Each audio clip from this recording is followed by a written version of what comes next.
ఇప్పుడు వీడియోలు ఏం చేస్తారండి, మగ మనసుకు 30 సంవత్సరాలు వచ్చిన కాడ నుంచి వాళ్ళకి కుటుంబం బాధ్యత, 40 ఏళ్ళు వచ్చేళ్ళకనే మళ్ళీ పిల్లల చదువుల బాధ్యత, 50 ఏళ్ళు వచ్చేళ్ళకనే మళ్ళీ ఇంటి బాధ్యత.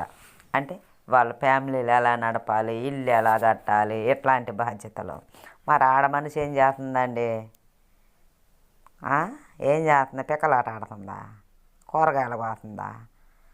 ఇంట్లో కూర్చొని తినే ఆడవాళ్ళకి ఎన్ని చెప్తారు, మగ మనిషిదే భారం అని. ఎందుకంటే వాళ్ళు చేసేది ఏమి ఉండదు, మగ మనుషులు తీసుకొచ్చి పెడితేనే వండి పెడతామనే వాళ్ళు ఉన్నారు.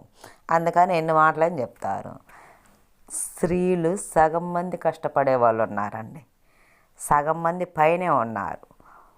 పురుషుడు దేవుంది బయట పని మాత్రమే చేసి వస్తాడు, స్త్రీ బయట పని చేసి వచ్చింది, మళ్ళీ ఇంట్లో పని అంతా చేసుకుంటుంది, మళ్ళీ పిల్లల మొత్తానికి